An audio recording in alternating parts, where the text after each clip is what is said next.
ಕರ್ನಾಟಕದ ಎಲ್ಲ ಸ್ಪರ್ಧಾ ಮಿತ್ರರಿಗೆ KS ಕರಿಯರ್ ಅಕಾಡೆಮಿ ಯೂಟ್ಯೂಬ್ ತರಗತಿಗೆ ಸ್ವಾಗತ. ನಾವು ನಿನ್ನೆಯ ತರಗತಿಯಿಂದ ಪ್ರಾಚೀನ ಭಾರತ ಇತಿಹಾಸಕ್ಕೆ ಸಂಬಂಧಿಸಿದಂತೆ ಪೊಲೀಸ್ ಕಾನ್ಸ್ಟೇಬಲ್ ಮತ್ತು ವಿಲೇಜ್ ಅಕೌಂಟೆಂಟ್ ಪರೀಕ್ಷೆಗೆ ಉಪಯೋಗವಾಗುವಂತೆ ಅಧ್ಯಾಯವಾರು ನಾವು ಪ್ರಶ್ನೋತ್ತರಗಳನ್ನು ಜೊತೆಗೆ ಅದರ ಒಂದಿಷ್ಟು ವಿವರಣೆಯನ್ನು ಕೂಡ ಚರ್ಚೆಯನ್ನು ಮಾಡ್ತಾ ಇದ್ವಿ. ಈಗ ನಾವು ಎರಡನೇ ತರಗತಿಯಲ್ಲಿ ಇವತ್ತು ನಾವು ಸಿಂಧೂ ನಾಗರಿಕತೆಯ ಒಂದು ಪಾಠದ ಕುರಿತು ಅದಕ್ಕೆ ಸಂಬಂಧಿಸಿದಂತೆ ಇಲ್ಲಿಯವರೆಗೆ ಬಂದಿರುವಂತಹ ಪ್ರಶ್ನೆಗಳನ್ನು ತೆಗೆದುಕೊಂಡು ಒಂದಿಷ್ಟು ಇಂಪಾರ್ಟೆಂಟ್ ಆದಂತಹ ವಿವರಣೆಯನ್ನು ಚರ್ಚೆಯನ್ನು ಮಾಡ್ತಾ ಹೋಗೋಣ. ಇನ್ನೂ ಯಾರಾದರೂ ನಮ್ಮ ತರಗತಿಯನ್ನು ಮೊದಲ ಬಾರಿಗೆ ವೀಕ್ಷಣೆಯನ್ನು ಮಾಡ್ತಾಯಿದ್ರೆ ತಾವು ಕೂಡ ಸಬ್ಸ್ಕ್ರೈಬನ್ನು ಮಾಡಿಕೊಂಡು ತರಗತಿಯನ್ನು ಕೊನೆಯವರೆಗೆ ವೀಕ್ಷಿಸಿ. ಈಗ ನೇರವಾಗಿ ಪ್ರಶ್ನೆಯನ್ನು ಪ್ರಾರಂಭಿಸೋಣ. ಹರಪ್ಪ ನಗರವನ್ನು ಪತ್ತೆ ಹಚ್ಚಿದವರು ಯಾರು ಅಂತೇಳಿ ಪ್ರಶ್ನೆಯನ್ನು ಕೊಟ್ಟಿದ್ದಾನೆ. ಇಲ್ಲಿ ಆಯ್ಕೆಗಳನ್ನು ನೋಡೋದಾದರೆ RB Dayaram Sahni, RD Banerjee, sir John Marshall ಮತ್ತು NG ಮಜುಮ್ದಾರ್. ಇಲ್ಲಿ ಸರಿಯಾದಂತಹ ಉತ್ತರ ಈ ಹರಪ್ಪ ನಗರವನ್ನು 1921ರಲ್ಲಿ RB ದಯಾರಾಮ್ ಸಹಾನಿ ಎನ್ನುವಂಥವರು ಪತ್ತೆ ಹಚ್ತಾರೆ. ಈ ನಗರ ಸಿಂಧೂ ನಾಗರಿಕತೆಗೆ ಸಂಬಂಧಿಸಿದಂತೆ ಪತ್ತೆಯಾದಂತಹ ಮೊಟ್ಟ ಮೊದಲ ನಗರ ಯಾವುದಂತ ಕೇಳಿದರೆ ನಾವು ಹರಪ್ಪ ನಗರ ಅಂತೇಳಿ ಕರಿತೀವಿ. ಈ ಹರಪ್ಪ ಅನ್ನುವಂಥದ್ದು ಪಾಕಿಸ್ತಾನದಲ್ಲಿ ಕಂಡುಬರುವಂತಹ ನಗರ. ಪಾಕಿಸ್ತಾನದ ಮಾಂಟೆಗೋಮೊರಿ ಜಿಲ್ಲೆಯ ರಾವಿ ನದಿಯ ಎಡದಂಡೆಯ ಮೇಲೆ ಕಂಡುಬರುವಂತಹ ನಗರ ಹರಪ್ಪ. ಈ ಹರಪ್ಪ ನಗರವನ್ನು ನಾವು ಕಣಜಗಳ ನಗರ ಅಂತೇಳಿ ಕರಿತೀವಿ.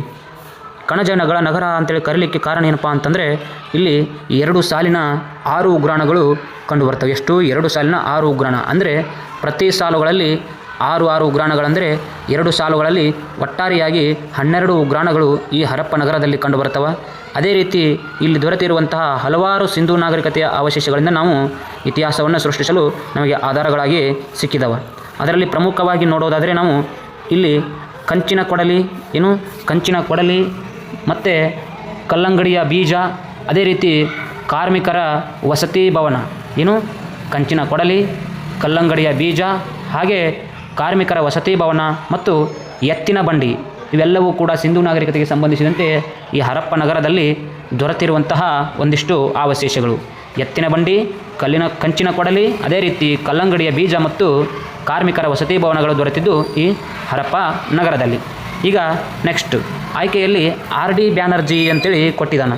ಇದನ್ನು ನೀವು ಒಂದಿಷ್ಟು ನೋಟನ್ನು ಮಾಡ್ತಾ ಹೋದರೆ ಭಾಳಷ್ಟು ನಾವು ತಿಳ್ಕೊಳ್ತೀವಿ. ಮತ್ತೊಮ್ಮೆ ನಮಗೆ ರಿವಿಷನ್ ಮಾಡಲಿಕ್ಕೆ ಹೆಲ್ಪ್ ಆಗ್ತದೆ. ಹಾಗಾಗಿ ನಿಮಗೆ ಬೇಕನ್ನಿಸಿದರೆ ನೋಟನ್ನು ಮಾಡಿಕೊಳ್ಳಿ. ಈಗ ಎರಡನೇ ಆಯ್ಕೆಯಲ್ಲಿ ಕೊಟ್ಟಿರುವಂತಹ RD ಬ್ಯಾನರ್ಜಿ. ಯಾರು? RD ಬ್ಯಾನರ್ಜಿ ಅನ್ನುವಂಥವ್ರು ಏನು ಮಾಡ್ತಾರೆ? ಇವರು ಕೂಡ ಭಾಳಷ್ಟು ಇಂಪಾರ್ಟೆಂಟು. ಸಿಂಧೂ ನಾಗರಿಕತೆಯ ರಾಜಧಾನಿ ಎನಿಸಿಕೊಂಡಂತಹ ಮೊಹೆಂಜೊದಾರೋ ನಗರ ಯಾವುದು? ಮೊಹೆಂಜೊದಾರೋ ನಗರವನ್ನು ಪತ್ತೆ ಹಚ್ಚಿದಂಥವರು RD ಬ್ಯಾನರ್ಜಿ. ಈ ನಗರವನ್ನು 1922ರಲ್ಲಿ RD ಬ್ಯಾನರ್ಜಿ ಅವರು ಮೊಹೆಂಜೊದಾರೋ ಎಂಬ ನಗರವನ್ನು ಪತ್ತೆ ಹಚ್ತಾರೆ. ಈ ಮೊಹೆಂಜೊದಾರೋ ನಗರವನ್ನು ನಾವು ಸಿಂಧೂ ನಾಗರಿಕತೆಯ ರಾಜಧಾನಿ ಅಂತೇಳಿ ಕರಿತೀವಿ. ಅದೇ ರೀತಿ ಮೊಹೆಂಜೊದಾರೋದಲ್ಲಿ ಕೂಡ ಹಲವಾರು ಅವಶೇಷಗಳು ದೊರೆತವೆ. ಈ ನಗರವು ಕೂಡ ಎಲ್ಲಿ? ಪಾಕಿಸ್ತಾನದ ಸಿಂಧ್ ಪ್ರಾಂತ್ಯದ ಲರ್ಕಾಣ ಜಿಲ್ಲೆಯಲ್ಲಿ ಕಂಡುಬರ್ತದೆ. ಎಲ್ಲಿ? ಪಾಕಿಸ್ತಾನದ ಸಿಂಧ್ ಪ್ರಾಂತ್ಯದ ಲರ್ಕಾಣ ಜಿಲ್ಲೆಯಲ್ಲಿ. ಇದು ಪತ್ತೆಯಾದದ್ದು 1922ರಲ್ಲಿ RD ಬ್ಯಾನರ್ಜಿ ಅವರಿಂದ. ಈ ಮೊಹೆಂಜೊದಾರೋ ನಗರದಲ್ಲಿಯೂ ಕೂಡ ಹಲವಾರು ಅವಶೇಷಗಳು ದೊರೆತವೆ. ಅದರಲ್ಲಿ ಪ್ರಮುಖವಾಗಿ ಕಂಚಿನ ನರ್ತಕಿಯ ವಿಗ್ರಹ. ಯಾರು? ಕಂಚಿನ ನರ್ತಕಿಯ ವಿಗ್ರಹ. ಅದೇ ರೀತಿ ಗಡ್ಡಧಾರಿ ಮನುಷ್ಯನ ವಿಗ್ರಹ. ಹಾಗೆ ಇಲ್ಲಿ ಖರ್ಜೂರದ ಬೀಜಗಳು. ಎಲ್ಲಿ? ಮೊಹೆಂಜೊದಾರೋ ನಗರದಲ್ಲಿ ಖರ್ಜೂರದ ಬೀಜಗಳು, ಹತ್ತಿ ಬಟ್ಟೆಯ ಚೂರುಗಳು, ಈ ರೀತಿ ಹಲವಾರು ಅವಶೇಷಗಳು ದೊರೆತವೆ. ಹತ್ತಿ ಬಟ್ಟೆಯ ಚೂರುಗಳು, ಹಾಗೆ ಖರ್ಜೂರದ ಬೀಜಗಳು, ನಂತರ ನರ್ತಕಿಯ ವಿಗ್ರಹ, ಗಡ್ಡಧಾರಿ ಮನುಷ್ಯನ ವಿಗ್ರಹ, ಈ ರೀತಿ. ಅದೇ ರೀತಿಯಲ್ಲಿ ಮುಖ್ಯವಾಗಿ ಒಂದು ಸ್ನಾನದ ಕೊಳವು ಕೂಡ ಸಿಗ್ತದೆ. ಅಲ್ಲಿ ಇದನ್ನು ಪತ್ತೆ ಹಚ್ಚಿದವರು, ಸ್ನಾನದ ಕೊಳವನ್ನು ಪತ್ತೆ ಹಚ್ಚಿದವರು ಸರ್ ಜಾನ್ ಮಾರ್ಷಲ್. ಇಲ್ಲಿ ಆಪ್ಷನ್ 3ರಲ್ಲಿ ಕೊಟ್ಟ ನೋಡ್ರಿ. ಯಾರು? Sir John ಮಾರ್ಷಲ್ರವರು. ಮೊಹೆಂಜೊದಾರೋದಲ್ಲಿರುವ ಸ್ನಾನದ ಕೊಳವನ್ನು ಪತ್ತೆ ಹಚ್ಚಿದಂಥವರು ಸರ್ ಜಾನ್ ಮಾರ್ಷಲ್.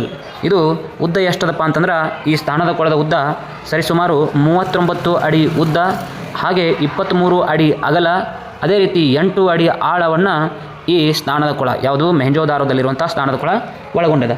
ಹಾಗೆಯೇ ನಾವು ಇಲ್ಲಿ ಸಿಂಧೂ ನಾಗರಿಕತೆಗೆ ಸಂಬಂಧಿಸಿದಂತೆ ಅತಿ ದೊಡ್ಡ ಉಗ್ರಾಣ ಎಲ್ಲಿ ಕಂಡು ಬರ್ತದಪ್ಪ ಅಂತಂದರೆ ಮೊಹೆಂಜೊದಾರೋದಲ್ಲಿ. ಈ ಹರಪ್ಪ ನಗರದಲ್ಲಿ 2 ಸಾಲಿನ 6 ಉಗ್ರಾಣಗಳು ಕಂಡುಬರ್ತವೆ. ಹಾಗೆ ಈ ಅತ್ಯಂತ ದೊಡ್ಡ ಉಗ್ರಾಣ ಅನ್ನುವಂಥದ್ದು ಮೊಹೆಂಜೊದಾರೋ ನಗರದಲ್ಲಿ ಕಂಡುಬರ್ತದೆ. ತದನಂತರ ಈ ಮೊಹೆಂಜೋದಾರೋ ನಗರ 7 ಬಾರಿ ಪ್ರವಾಹಕ್ಕೆ ಒಳಪಟ್ಟು ಭೂಕಂಪಕ್ಕೆ ಒಳಪಟ್ಟು 7 ಬಾರಿ ಪುನರ್ನಿರ್ಮಾಣವಾದಂತಹ ಸಿಂಧೂ ನಾಗರಿಕತೆಗೆ ಸಂಬಂಧಿಸಿದ ಏಕೈಕ ನಗರ ಅಂತೇಳಿ ಕರಿತೀವಿ. ತದನಂತರ ಇಲ್ಲಿ ಏನು ಆಪ್ಷನ್ 4ರಲ್ಲಿ NG ಮಜುಮ್ದಾರ್ ಅಂತೇಳಿ ಕೊಟ್ಟಿದ್ದಾನೆ. ಯಾರು? NG ಮಜುಮ್ದಾರ್. ಇವರು ಪ್ರಮುಖವಾಗಿ ಚೆನ್ನೂದಾರೋ ಎಂಬ ನಗರವನ್ನು ಪತ್ತೆ ಹಚ್ತಾರೆ. ಯಾವುದು? ಚೆನ್ನೂದಾರೋ ಎಂಬ ನಗರವನ್ನು ಪತ್ತೆ ಹಚ್ಚಿದವರು ಯಾರು ಅಂತ ಕೇಳಿದರೆ NG ಮಜುಮ್ದಾರ್. 1931ರಲ್ಲಿ ಚೆನ್ನೂದಾರೋ ಎಂಬ ನಗರವನ್ನು ಪತ್ತೆ ಹಚ್ತಾರೆ. ಈ ನಗರ ಪಂಜಾಬ್ ರಾಜ್ಯದ ಸಟ್ಲೇಜ್ ನದಿಯ ದಂಡೆಯ ಮೇಲೆ ಕಂಡುಬರ್ತದೆ. ಯಾವುದು? ಚೆನ್ನೂದಾರೋ ಪಂಜಾಬ್ ರಾಜ್ಯದ ಸಟ್ಲೇಜ್ ನದಿಯ ದಂಡೆಯ ಮೇಲೆ ಕಂಡುಬರ್ತದೆ. ತದನಂತರ ಸಿಂಧೂ ನಾಗರಿಕತೆಗೆ ಸಂಬಂಧಿಸಿದಂತೆ ಏನು ಕಾರ್ಖಾನೆಗಳ ನಗರ ಅಂತೇಳಿ ಕರಿತೀವಿ. ಕಾರ್ಖಾನೆಗಳ ನಗರ ಅಂತೇಳಿ ನಾವು ಚೆನ್ನೂದಾರೋವನ್ನು ಕರಿತೀವಿ. ನಂತರ ಇಲ್ಲಿ ವಿಶೇಷತೆ ಏನಪ್ಪ ಅಂತಂದ್ರೆ ಸಿಂಧೂ ನಾಗರಿಕತೆಗೆ ಸಂಬಂಧಿಸಿದಂತೆ ಕೋಟೆಗಳು ಮತ್ತು ಒಳಚರಂಡಿ ವ್ಯವಸ್ಥೆ ಇಲ್ಲದ ಏಕೈಕ ನಗರ ಅಂತೇಳಿ ಚೆನ್ನೂದಾರೋವನ್ನು ಕರಿತೀವಿ. ಕೋಟೆಗಳಿಲ್ಲದ ಮತ್ತು ಒಳಚರಂಡಿ ವ್ಯವಸ್ಥೆ ಇಲ್ಲದ ಏಕೈಕ ನಗರ ಅಂತೇಳಿ ಚೆನ್ನೂದಾರೋವನ್ನು ಕರಿತೀವಿ. ಈಗ ನೆಕ್ಸ್ಟ್ ಮುಂದಿನ ಪ್ರಶ್ನೆಯನ್ನು ನೋಡೋಣ. ಭಾರತದ ಸರ್ವೇಕ್ಷಣಾ ಮಂಡಳಿ ಯಾವ ವರ್ಷದಲ್ಲಿ ಸ್ಥಾಪನೆ ಆಯಿತು? ಅಂದರೆ ಇದು ಹಿಂದಿನ ತರಗತಿಯಲ್ಲಿ ಕೊಟ್ಟಿದ್ದು ಒಂದು ಪ್ರಶ್ನೆ. ಅಲ್ಲಿ ಚರ್ಚೆಯನ್ನು ಮಾಡದೇ ಇರುವ ಸಲುವಾಗಿ ಇಲ್ಲಿ ಒಂದಿಷ್ಟು ವಿವರಣೆಯನ್ನು ತಂದಿದ್ದೀನಿ. ಇಲ್ಲಿ ಭಾರತೀಯ ಸರ್ವೇಕ್ಷಣಾ ಮಂಡಳಿ ಅನ್ನುವಂಥದ್ದು 1961ರಲ್ಲಿ ಸ್ಥಾಪನೆ ಆಗ್ತದೆ. ತದನಂತರ ಇದರ ಮೊದಲ ಅಧ್ಯಕ್ಷ ಯಾರಪ್ಪ ಅಂತಂದ್ರೆ ಅಲೆಕ್ಸಾಂಡರ್ ಕನ್ನಿಂಗ್ಹ್ಯಾಮ್ರವರು ಇದರ ಸ್ಥಾಪಕ. ಹಾಗಾಗಿ ನಾವು ಭಾರತದ ಸರ್ವೇಕ್ಷಣಾ ಮಂಡಳಿಯ ಅಥವಾ ಭಾರತದ ಪುರಾತತ್ವ ಮಂಡಳಿಯ ಪಿತಾಮಹ ಅಂತೇಳಿ ಅಲೆಕ್ಸಾಂಡರ್ ಕನ್ನಿಂಗ್ಹ್ಯಾಮನ್ನು ಕರಿತೀವಿ. ತದನಂತರ ಇಲ್ಲಿ ಇನ್ನೊಂದು ವಿಶೇಷತೆ ಏನಪ್ಪ ಅಂದ್ರೆ ಇಲ್ಲಿ 1961ಕ್ಕೆ ನಾನು ರೈಟ್ ಹಾಕಿದ್ದೀನಿ, ಇದು ರಾಂಗು. ಇಲ್ಲಿ 1861ರಲ್ಲಿ ಭಾರತದ ಸರ್ವೇಕ್ಷಣಾ ಮಂಡಳಿ ಅನ್ನುವಂಥದ್ದು ಸ್ಥಾಪನೆ ಆಗಿರ್ತದೆ. ಅಲ್ಲಿ ತದನಂತರ 1888ರಲ್ಲಿ ಇದು ಬ್ರಿಟಿಷ್ ಸರ್ಕಾರದ ಅನುದಾನದ ಕೊರತೆಯಿಂದ ಈ ಭಾರತದ ಸರ್ವೇಕ್ಷಣಾ ಮಂಡಳಿ ಅನ್ನುವಂಥದ್ದು ರದ್ದಾಗಿಬಿಡ್ತದೆ. ಅಂದರೆ ಇದು ಕಾರ್ಯವನ್ನು ನಿಲ್ಲಿಸಿಬಿಡ್ತದೆ. ತದನಂತರ ಏನಾಗ್ತದೆ, ಇಲ್ಲಿ ಇನ್ನೊಂದು ಆಯ್ಕೆಯನ್ನು ಕೊಟ್ಟಿದ್ದಾನೆ. ಇಲ್ಲಿ ನೋಡಿರಿ, ಸರ್ವೇಕ್ಷಣಾ ಮಂಡಳಿ ಸ್ಥಾಪನೆ ಆದದ್ದು 1861. ಇದು ತನ್ನ ಕಾರ್ಯವನ್ನು ನಿಲ್ಲಿಸಿದ್ದು 1888. ಅದೇ ರೀತಿ ಇಲ್ಲಿ ಭಾರತದ ಪುರಾತತ್ವ ಇಲಾಖೆ ಅಂತೇಳಿ ಬರ್ತದೆ. ಯಾವುದು? ಪುರಾತತ್ವ ಇಲಾಖೆ ಸ್ಥಾಪನೆ ಆಗಿರುವುದು ಯಾವಾಗ? 1904ರಲ್ಲಿ ಲಾರ್ಡ್ ಕರ್ಜನ್ರವರ ಆಡಳಿತಾವಧಿಯಲ್ಲಿ ಸ್ಥಾಪನೆ ಆಗ್ತದೆ. ಇದರ ಮೊದಲ ಮುಖ್ಯಸ್ಥ ಅಥವಾ ಅಧ್ಯಕ್ಷ ಯಾರು ಅಂತ ಕೇಳಿದರೆ ಸರ್ ಜಾನ್ ಮಾರ್ಷಲ್. ಯಾರು? ಸರ್ ಜಾನ್ ಮಾರ್ಷಲ್ರವರು ಈ ಪುರಾತತ್ವ ಇಲಾಖೆಯ ಮೊದಲ ಅಧ್ಯಕ್ಷರಾಗಿ ಕಾರ್ಯವನ್ನು ಮಾಡ್ತಾರೆ. ತದನಂತರ ನೆಕ್ಸ್ಟ್ ಪ್ರಶ್ನೆಯನ್ನು ನೋಡೋಣ. ಸಿಂಧೂ ನಾಗರಿಕತೆಯ ಉತ್ತರದ ತುದಿ ಯಾವುದು ಅಂತೇಳಿ ಪ್ರಶ್ನೆಯನ್ನು ಕೊಟ್ಟಿದ್ದಾನೆ. ಯಾವುದು? ಸಿಂಧೂ ನಾಗರಿಕತೆಗೆ ಸಂಬಂಧಿಸಿದಂತೆ ಉತ್ತರದ ತುದಿ ಅಂದರೆ ಸಿಂಧೂ ನಾಗರಿಕತೆಯ ವ್ಯಾಪ್ತಿಗೆ ಸಂಬಂಧಿಸಿರುವಂತಹ ಒಂದು ಪ್ರಶ್ನೆ. ಇದು ಸಿಂಧೂ ನಾಗರಿಕತೆಯನ್ನು ನಾವು ಸರಿಸುಮಾರು 3 ದೇಶಗಳಲ್ಲಿ ಕಾಣ್ತೀವಿ. ಅದರಲ್ಲಿ ಭಾರತ, ಪಾಕಿಸ್ತಾನ ಮತ್ತು ಅಫ್ಘಾನಿಸ್ತಾನ. ಇಲ್ಲಿ ಭಾರತದಲ್ಲಿ ಸರಿಸುಮಾರು ಭಾರತ ಮತ್ತು ಪಾಕಿಸ್ತಾನ ವಿಭಜನೆ ಆದ ನಂತರ ಭಾರತದಲ್ಲಿ ಒಟ್ಟು 1,000 ಸಿಂಧೂ ನಾಗರಿಕತೆಗೆ ಸಂಬಂಧಿಸಿದಂಥ ಹಳ್ಳಿಗಳು ಸಿಕ್ಕರೆ ಪಾಕಿಸ್ತಾನದಲ್ಲಿ 500 ಹಳ್ಳಿಗಳನ್ನು ಒಳಗೊಂಡದ. ಇಲ್ಲಿ ನಾವು ಈ ರೀತಿ ಇದರ ವ್ಯಾಪ್ತಿಯನ್ನು ನೋಡೋದಾದರೆ ಸಿಂಧೂ ನಾಗರಿಕತೆಯ ಉತ್ತರದಲ್ಲಿ ಕಂಡುಬರುವಂಥದ್ದು ಯಾವುದಪ್ಪ ಅಂತಂದ್ರೆ ಜಮ್ಮು ಕಾಶ್ಮೀರದ ಮಾಂಡು ಎನ್ನುವಂತಹ ಪ್ರದೇಶ. ಉತ್ತರದ ಪ್ರದೇಶ ಯಾವುದು? ಜಮ್ಮು ಕಾಶ್ಮೀರದ ಮಾಂಡು. ಅದೇ ರೀತಿ ಇಲ್ಲಿ ಸಿಂಧೂ ನಾಗರಿಕತೆಯ ದಕ್ಷಿಣದ ಪ್ರದೇಶ ಯಾವುದು ಅಂದರೆ ಮಹಾರಾಷ್ಟ್ರದ ದೈಮಾಬಾದನ್ನು ನಾವು ಏನಂತ ಕರಿತೀವಿ? ಸಿಂಧೂ ನಾಗರಿಕತೆಯ ದಕ್ಷಿಣದ ತುದಿ. ಸಿಂಧೂ ನಾಗರಿಕತೆಯ ಉತ್ತರದ ತುದಿ ಜಮ್ಮು ಕಾಶ್ಮೀರದ ಮಾಂಡು. ಇಲ್ಲಿ ಝೇಲಂ ನದಿ ಅಂತೇಳಿ ಕೂಡ ನಾವು ಕರಿತೀವಿ. ಝೇಲಂ ನದಿ. ಇದರ ತುದಿ ಯಾವುದು? ನದಿಯನ್ನು ಕೂಡ ಪ್ರಶ್ನೆಯನ್ನು ಕೇಳಬಹುದು. ಯಾವ ನದಿ? ಝೇಲಂ ನದಿ. ಸಿಂಧೂ ನಾಗರಿಕತೆಯ ಉತ್ತರದ ತುದಿ ಜಮ್ಮು ಕಾಶ್ಮೀರದ ಮಾಂಡು, ಝೇಲಂ ನದಿ. ದಕ್ಷಿಣದ ತುದಿ ಯಾವುದು? ಮಹಾರಾಷ್ಟ್ರದ ದೈಮಾಬಾದ್. ಇಲ್ಲಿ ಯಾವ ನದಿ ಕಂಡು ಬರ್ತದೆ? ಪ್ರಹಾರ ನದಿ ಕಂಡು ಬರ್ತದೆ. ಯಾವುದು? ಪ್ರಹಾರ ನದಿ. ಮಹಾರಾಷ್ಟ್ರದ ದೈಮಾಬಾದ್ ದಕ್ಷಿಣ. ನೆಕ್ಸ್ಟ್ ಇಲ್ಲಿ MH ಅಂದರೆ ಮಹಾರಾಷ್ಟ್ರ. ತದನಂತರ ಯಾವುದು? ಇಲ್ಲಿ ಪೂರ್ವದ ತುದಿ ಯಾವುದು ಅಂತ ಕೇಳಿದರೆ ನಮಗೆ ಉತ್ತರ ಪ್ರದೇಶದ ಅಲಂಗೀರ್ಪುರ್. ಉತ್ತರ ಪ್ರದೇಶದ ಅಲಂಗೀರ್ಪುರ್ ಅಂತೇಳಿ ಕರಿತೀವಿ. ಇಲ್ಲಿ ಯಾವ ನದಿ ಕಂಡು ಬರ್ತದಪ್ಪ ಅಂದ್ರೆ ಹಿಂದೂನ್ ನದಿ ಅಂತೇಳಿ ಕಂಡು ಬರ್ತದೆ. ಯಾವುದು? ಹಿಂದೂನ್ ನದಿ. ಇದು ಪೂರ್ವದ ತುದಿ. ಉತ್ತರದ ತುದಿ ಯಾವುದು? ಜಮ್ಮು ಕಾಶ್ಮೀರ. ಪೂರ್ವದ ತುದಿ ಉತ್ತರ ಪ್ರದೇಶದ ಅಲಂಗೀರ್ಪುರ್, ಹಿಂದೂನ್ ನದಿ. ತದನಂತರ ಯಾವುದು? ಪಶ್ಚಿಮದ ತುದಿ ಅಂತೇಳಿ ನಾವು ಪಾಕಿಸ್ತಾನದ ಸೂಕ್ತ್ ಜಂಡರ್ ಅಂದರೆ ಇಲ್ಲಿ ದಸ್ತ್ ನದಿ ಕಂಡು ಬರ್ತದೆ. ಯಾವುದು? ದಸ್ತ್ ನದಿ. ಪಾಕಿಸ್ತಾನದ ಸೂಕ್ತ್ ಜಂಡರ್ ಇದು ಸಿಂಧೂ ನಾಗರಿಕತೆಯ ಪಶ್ಚಿಮದ ತುದಿ. ಈಗ ನಾವು ಇನ್ನೊಂದಿಷ್ಟು ಮಾಹಿತಿಯನ್ನು ತಿಳಿಯೋದಾದರೆ ಇಲ್ಲಿ ಸಿಂಧೂ ನಾಗರಿಕತೆ ಅನ್ನುವಂಥದ್ದು ಪೂರ್ವದಿಂದ ಪಶ್ಚಿಮಕ್ಕೆ ಸರಿಸುಮಾರು ಎಷ್ಟಪ್ಪ ಅಂತೇಳಿದ್ರೆ ಈ ಪೂರ್ವದಿಂದ ಪಶ್ಚಿಮಕ್ಕೆ ಎಷ್ಟು, ಉತ್ತರದಿಂದ ದಕ್ಷಿಣಕ್ಕೆ ಎಷ್ಟು ಹಬ್ಯದ ಅಂತೇಳಿ ತಿಳ್ಕೊಳ್ಬೇಕಾಗ್ತದೆ. ಪೂರ್ವದಿಂದ ಪಶ್ಚಿಮಕ್ಕೆ ಇದು ಎಷ್ಟು? ಸರಿಸುಮಾರು 1100 ಕಿಲೋಮೀಟರನ್ನು ಒಳಗೊಂಡದ. ಎಷ್ಟು? 1100 ಕಿಲೋಮೀಟರ್. ಅದೇ ರೀತಿ ಉತ್ತರದಿಂದ ದಕ್ಷಿಣಕ್ಕೆ, ಇಲ್ಲಿ ಸ್ವಲ್ಪ ಮಿಸ್ಟೇಕ್ ಆಗಿದೆ. ಇನ್ನು ಪೂರ್ವ ಪಶ್ಚಿಮವಾಗಿ ಈ ಸಿಂಧೂ ನಾಗರಿಕತೆ ಅನ್ನುವಂಥದ್ದು 1600 ಕಿಲೋಮೀಟರ್ ಹಂಚಿಕೆಯಾಗಿದೆ. ಎಷ್ಟು? ಪೂರ್ವ ಪಶ್ಚಿಮ. ಈ ರೀತಿ ನೀವು ನೆನ್ಪಿಟ್ಕೊಳ್ರಿ, ಪೂರ್ವ ಮತ್ತು ಪಶ್ಚಿಮ. ಈ ರೀತಿ ಪೂರ್ವ ಮತ್ತು ಪಶ್ಚಿಮದಲ್ಲಿ ಒಟ್ಟು 1600 ಕಿಲೋಮೀಟರ್ ವಿಸ್ತೀರ್ಣ ಹೊಂದಿದರೆ ಉತ್ತರ ಮತ್ತು ದಕ್ಷಿಣವಾಗಿ ಎಷ್ಟು? 1100 ಕಿಲೋಮೀಟರ್ವರೆಗೆ ಇದು ವಿಸ್ತೀರ್ಣವನ್ನು ಹೊಂದಿದೆ. ಪೂರ್ವ ಮತ್ತು ಪಶ್ಚಿಮ ಅಂದಾಗ 1600 ಕಿಲೋಮೀಟರ್, ಮತ್ತು ಉತ್ತರ ಮತ್ತು ದಕ್ಷಿಣ ಅಂದಾಗ 1100 ಕಿಲೋಮೀಟರ್. ಟೋಟಲ್ ಇದರ ವಿಸ್ತೀರ್ಣ ಅಂದಾಗ ನಮಗೆ 13 ಲಕ್ಷ ಚದರ ಕಿಲೋಮೀಟರ್. ಎಷ್ಟು? 13 ಲಕ್ಷ ಚದರ ಕಿಲೋಮೀಟರ್ ಅಂತೇಳಿ ಕರಿತೀವಿ. ಟೋಟಲ್ ಆಗಿ ವಿಸ್ತೀರ್ಣ ಪೂರ್ವದಿಂದ ಪಶ್ಚಿಮದಲ್ಲಿ 1600 ಕಿಲೋಮೀಟರ್, ಉತ್ತರದಿಂದ ದಕ್ಷಿಣಕ್ಕೆ 1100 ಕಿಲೋಮೀಟರ್. ನೆಕ್ಸ್ಟ್, ಸಿಂಧೂ ನಾಗರಿಕತೆಯ ಪ್ರಮುಖ ಬಂದರು ಪಟ್ಟಣ ಯಾವುದು ಅಂತೇಳಿ ಪ್ರಶ್ನೆಯನ್ನು ಕೇಳಿದಾನೆ. ಸಿಂಧೂ ನಾಗರಿಕತೆಗೆ ಸಂಬಂಧಿಸಿದಂತೆ ಪ್ರಮುಖ ಬಂದರು ಪಟ್ಟಣ, ಇಲ್ಲಿ ಸರಿಯಾದಂತಹ ಉತ್ತರ ಯಾವುದಪ್ಪ ಅಂತಂದರೆ ಲೋಥಾಲ್. ಈ ಲೋಥಾಲ್ ಅನ್ನುವಂಥದ್ದು ಸಿಂಧೂ ನಾಗರಿಕತೆಯ ಒಂದು ಬಾಹ್ಯ ವ್ಯಾಪಾರ ಕೇಂದ್ರವಾಗಿರ್ತದೆ. ಯಾಕಪ್ಪ ಅಂತಂದರೆ ಇದು ಒಂದು ಬಂದರು ಪಟ್ಟಣ. ಈ ಲೋಥಾಲ್ ಬಂದರಿನಿಂದ ಈಜಿಪ್ಟ್, ಮೆಸೊಪೊಟೇಮಿಯಾ ಮತ್ತು ಚೀನಾ ನಾಗರಿಕತೆ ಜೊತೆ ಇವರು ಬಾಹ್ಯ ವ್ಯಾಪಾರವನ್ನು ಹೊಂದಿದ್ದರು ಅಂತೇಳಿ ತಿಳಿತೀವಿ. ಈ ಲೋಥಾಲ್ ನಗರವನ್ನು 1957ರಲ್ಲಿ ಎಸ್.ಆರ್. ರಾವ್ರವರು ಇದನ್ನು ಸಂಶೋಧನೆಯನ್ನು ಮಾಡಿರ್ತಾರೆ. ಸಿಂಧೂ ನಾಗರಿಕತೆಗೆ ಸಂಬಂಧಿಸಿದಂಥ ಲೋಥಾಲ್ ನಗರವನ್ನು 1957ರಲ್ಲಿ ಎಸ್.ಆರ್. ರಾವ್ರವರು ಸಂಶೋಧನೆಯನ್ನು ಮಾಡಿರ್ತಾರೆ. ಈ ಲೋಥಾಲ್ ಅನ್ನುವಂಥದ್ದು ಗುಜರಾತಿನ ಭೋಗಾವೋ ನದಿ ದಂಡೆಯ ಮೇಲೆ ಕಂಡುಬರ್ತದೆ. ಯಾವುದು? ಗುಜರಾತಿನ ಭೋಗಾವೋ ನದಿ ದಂಡೆಯ ಮೇಲೆ ಕಂಡುಬರುವಂತಹ ನಗರ ಯಾವುದಪ್ಪ ಅಂತಂದರೆ ಲೋಥಾಲ್. ಈಗ ಈ ಸಿಂಧೂ ನಾಗರಿಕತೆಗೆ ಸಂಬಂಧಿಸಿದಂಥ ಏಕೈಕ ಹಡಗು ಕಟ್ಟೆ ಇದು. ತದನಂತರ ಇಲ್ಲಿ ಏನು? ಸಿಂಧೂ ನಾಗರಿಕತೆಗೆ ಸಂಬಂಧಿಸಿದಂತೆ ಸತಿ ಸಹಗಮನ ಪದ್ಧತಿ ಉಲ್ಲೇಖ ಕಂಡು ಬಂದಿರುವ ನಗರ ಯಾವುದಪ್ಪ ಅಂತ ಕೇಳಿದರೆ ನಾವು ಲೋಥಾಲ್ ಅಂತೇಳಿ ಹಾಕಬೇಕಾಗ್ತದೆ. ಯಾಕಪ್ಪ ಅಂತಂದರೆ ಗಂಡ ಹೆಂಡತಿಯರ ಒಂದು ಜೋಡಿ ಶವಪಟ್ಟಿಗೆಗಳು ಈ ಲೋಥಾಲ್ ನಗರದಲ್ಲಿ ಸಿಕ್ಕಿದವ. ಅದೇ ರೀತಿ ಇಲ್ಲಿ ಜಾನ ನರಿಯ ಚಿತ್ರ ಕೂಡ ಕಂಡು ಬಂದದ. ಇಲ್ಲಿ ಒಂದಿಷ್ಟು ಹಲವಾರು ಸಿಂಧೂ ನಾಗರಿಕತೆಗೆ ಸಂಬಂಧಿಸಿದಂತೆ ವಿಷಯಗಳು, ದಾಖಲೆಗಳು ಸಿಕ್ಕಿದವ. ಒಂದು ಜಾನ ನರಿಯ ಚಿತ್ರ, ಅದೇ ರೀತಿ ಸೌಂದರ್ಯವರ್ಧಕಗಳ ಸಿಕ್ಕಿದವ. ಜಾನ ನರಿಯ ಚಿತ್ರ ಸಿಕ್ಕದ. ಉಬ್ಬರ ವಿಳಿತಗಳು ಅನ್ನೋದು ಇಲ್ಲಿ ಕಂಡು ಬರ್ತದ. ಹಾಗೆ ಇನ್ನೂ ಹಲವಾರು ಅವಶೇಷಗಳು ಈ ಒಂದು ಲೋಥಾಲ್ ನಗರದಲ್ಲಿ ಕಂಡು ಬಂದಿರ್ತವೆ. ನೆಕ್ಸ್ಟ್ ಏನು? ಇಲ್ಲಿ ಆಪ್ಷನ್ಸಲ್ಲಿ ಏನು ಕೊಟ್ಟಿದ್ದಾನೆ? ರಂಗಪುರನ್ನು ಕೂಡ ಯಾರು? ಎಸ್.ಆರ್. ರಾವ್ರವರೇ ಸಂಶೋಧನೆಯನ್ನು ಮಾಡಿರ್ತಾರೆ. ಆದರೆ ಇದನ್ನು ಸಂಶೋಧನೆ ಮಾಡಿದ್ದು 1953ರಲ್ಲಿ. ಈ ರಂಗಪುರ ಕೂಡ ಎಲ್ಲಿ ಕಂಡು ಬರ್ತದ? ಈ ರಂಗಪುರ ಅನ್ನುವಂಥದ್ದು ಕೂಡ ಒಂದು ಗುಜರಾತ್ ರಾಜ್ಯದ ಭೋಗಾವೋ ನದಿ ದಂಡೆ ಮೇಲೆ ಕಂಡುಬರುವಂತಹ ನಗರ. ಇದನ್ನು ಸಂಶೋಧನೆಯನ್ನು ಮಾಡಿದಂಥವ್ರು ಯಾರು? ಎಸ್.ಆರ್. ರಾವ್. ಇವೆರಡೂ ನಗರವ ಎಲ್ಲಿ ಕಂಡು ಬರ್ತವಪ್ಪ ಅಂತಂದರೆ ಗುಜರಾತಿನ ಭೋಗಾವೋ ನದಿ ದಂಡೆ ಮೇಲೆ ಕಂಡು ಬರ್ತವ. ಇಲ್ಲಿ ನೆಕ್ಸ್ಟ್ ಏನು? ಇಲ್ಲಿ ನಾನು ಒಂದು ಚನ್ನುದಾರೋ ನಗರದ ಕುರಿತು ನಾನು ಹೇಳಿದ್ದೆ. ಆದರೆ ಆ ಚನ್ನುದಾರೋ ನಗರ ಅನ್ನುವಂಥದ್ದು ಎಲ್ಲಿ ಕಂಡು ಬರ್ತದಪ್ಪ ಅಂತಂದರೆ ಅದು ನಾನು ಪಂಜಾಬ್ ಅಂತ ಹೇಳಿದ್ದೆ. ಯಾರು? N.G. ಮಜುಮ್ದಾರ್ ಅವರು ಸಂಶೋಧಿಸಿದ್ದು. ಇದು ಎಲ್ಲಿ ಕಂಡು ಬರ್ತದಪ್ಪ ಅಂತಂದರೆ ಪಾಕಿಸ್ತಾನದಲ್ಲಿ ಕಂಡು ಬರ್ತದೆ. ಯಾವುದು? ಚನ್ನುದಾರೋ ನಗರ. N.G. ಮಜುಮ್ದಾರ್ ಅವರು ಸಂಶೋಧಿಸಿದ್ದು ಚನ್ನುದಾರೋ ನಗರವನ್ನು ಎಲ್ಲಿ ಪಾಕಿಸ್ತಾನದಲ್ಲಿ ಕಂಡುಬರುವಂಥ ನಗರ. ಇಲ್ಲಿ ಅದೇ ರೀತಿ ನಾವು ಇಲ್ಲಿ ರಂಗಪುರ ಅಂತ ನೋಡಿದ್ದೀವಿ. ರಂಗಪುರ ಮತ್ತು ಲೋಥಾಲ್ ಗುಜರಾತ್ನಲ್ಲಿ ಕಂಡುಬರುವಂಥವು. ಗುಜರಾತ್ನ ಭೋಗಾವೋ. ಇಲ್ಲಿ ರೋಪಾರ್ ಅಂತ ಕೊಟ್ಟಿದೆಯಲ್ಲ, ಈ ರೋಪಾರ್ ನಗರ ಕಂಡುಬರುವುದು ಪಂಜಾಬ್ನ ಸಟ್ಲೇಜ್. ಸ್ವಲ್ಪ ಕನ್ಫ್ಯೂಸ್ ಆಗಿರೋದ್ರಿಂದ ನಾನು ಏನು ಮಾಡಿದೆ, ಇಲ್ಲಿ ಪಂಜಾಬ್ ಅಂತ ಹೇಳಿದೆ. ಎಲ್ಲಿ? ಚನ್ನುದಾರೋ ನಗರಕ್ಕೆ. ಅಂದರೆ N.G. ಮಜುಮ್ದಾರ್ ಅವರು ಸಂಶೋಧಿಸಿದಂತಹ ನಗರ ಚನ್ನುದಾರ, ಅದು ಪಾಕಿಸ್ತಾನದಲ್ಲಿ ಕಂಡುಬರ್ತದೆ. ಇಲ್ಲಿ ಪಂಜಾಬ್ ರಾಜ್ಯದ ಸಟ್ಲೇಜ್ ನದಿಯ ಮೇಲೆ ಕಂಡುಬರೋದು ಯಾವುದಪ್ಪ ಅಂತಂದರೆ ರೋಪಾರ್ ನಗರ. ಈ ರೋಪಾರ್ ನಗರವನ್ನು ಸಂಶೋಧಿಸಿದವರು ಯಾರು ಅಂತ ಕೇಳಿದರೆ ನಾವು Y.D. ಶರ್ಮಾ. ಯಾರು? Y.D. ಶರ್ಮಾರವರು ಈ ರೋಪಾರ್ ನಗರವನ್ನು ಸಂಶೋಧನೆಯನ್ನು ಮಾಡ್ತಾರೆ. ಇದು ಎಲ್ಲಿ ಕಂಡು ಬರ್ತದಪ್ಪ ಅಂತಂದ್ರೆ ಪಂಜಾಬ್ ರಾಜ್ಯದ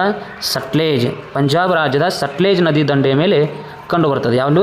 ಸಟ್ಲೇಜ್ ನದಿ ದಂಡೆ ಮೇಲೆ, ಪಂಜಾಬ್ ರಾಜ್ಯದ ಸಟ್ಲೇಜ್ ನದಿ ದಂಡೆ ಮೇಲೆ.